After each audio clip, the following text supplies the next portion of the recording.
Bihar public service commission के mains examination में यदि मानव विकास से रिलेटेड टॉपिक पूछे जाते हैं, मानव विकास के साथ साथ बिहार में बेरोजगारी और गरीबी के क्या कारण है वो भी क्वेश्चन पूछे जाते हैं। तो ये जो नीचे में पॉइंट्स हैं ये हमारे नोट्स के लिए काफ़ी इंपॉर्टेंट्स हो सकते हैं मेंस एग्जामिनेशन के पर्सपेक्टिव से। तो सबसे पहले हम लोग मानव विकास को देख लेते हैं कि मानव विकास एक बहुआयामी अवधारणा है। मानव विकास अवसरों की न्यायोचित उपलब्धता के जरिए व्यक्तियों के समग्रता में विकास को व्यक्त करता है। ये कुछ हम लोग मानव विकास का एक परिभाषा या डिफिनेशन कहें तो कर सकते हैं।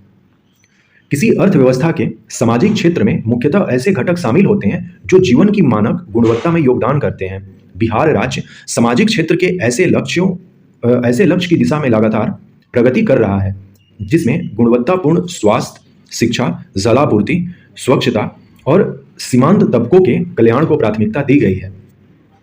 मानव विकास के मुख्य आयाम तीन तरह से हो सकते हैं: लंबा और स्वस्थ जीवन, ज्ञान की उपलब्धता, अच्छा जीवन स्तर।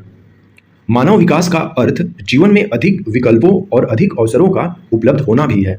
बिहार में मानव विकास के आयाम वो कौन कौन से आयाम हैं या कौन कौन से वो क्षेत्र हैं जहां पर कि हम फोकस कर सकते हैं, तो वो है महिला सशक्तिकरण, जनसांख्यिकी, स्वास्थ्य, सामाजिक सुरक्षा, पेयजल एवं स्वच्छता, शिक्षा और समाज कल्याण। ये वो सारे इश्यूज हैं जिस पर कि हम लोग बात कर सकते हैं या इसको बेहतर कर सकते हैं। बिहार में सामाजिक क्षेत्र खासकर स्वास्थ्य और शिक्षा में समानांतर विकासों से पता चलता है कि आर्थिक विकास की प्रक्रिया कितनी समावेशी है। कोई भी जगह है या कोई भी देश है या कोई भी राज्य है, वहाँ पर स्वास्थ्य और शिक्षा के विकास से ही ये पता चलता है कि वहाँ की आर्थिक स्थिति कितनी विकसित होगी और वो कितनी समावेशी होगी। जनसांख्यिकी की बात करें तो यह इंडिया के पर्सपेक्टिव में लिखा गया है। 1951 में 36.11 करोड़ इंडिया की पॉपुलेशन थी और 2011 में 121.06 करोड़ हो गई है।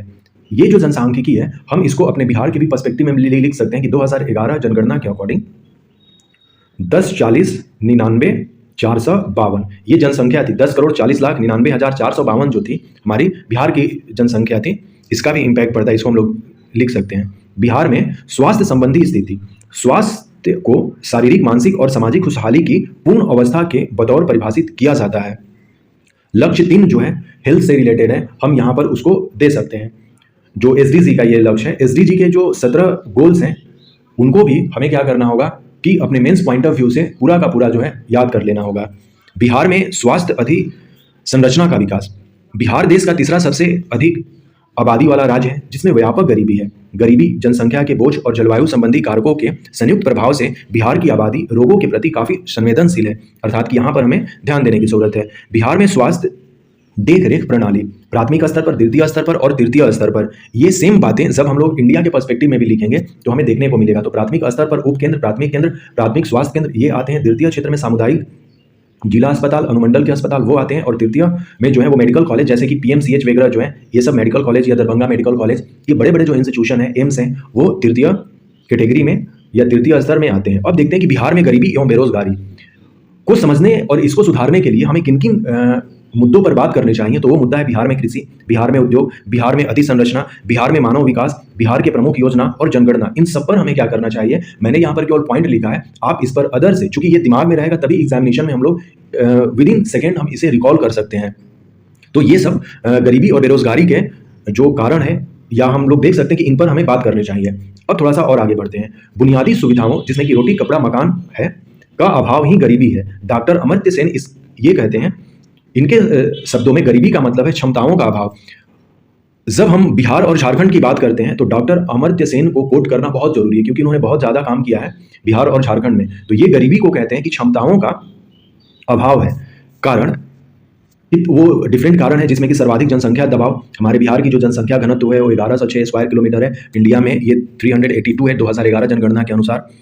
निम्न प्रति व्यक्ति आय, स्थिर कीमत पर प्रति व्यक्ति शुद्ध राज घरेलू उत्पादन 2021-22 ये चेंज होते रहेगा। उस समय 30,779 जो है ये प्रति व्यक्ति थी रुपीज। देश में सर्वाधिक निर्भरता अनुपात जो कि 58.3 है, ये भी चेंज होते रहेगी। ये यदि याद नहीं आ रहा तो हम लोग इसमें लिख सकते हैं कि सर्वाधिक निर्भरता अनुपात, देश में न्यूनतम महिला श्रम शक्ति सहभागिता बिहार में 10.9 है जबकि यह भारत में 35.2 है।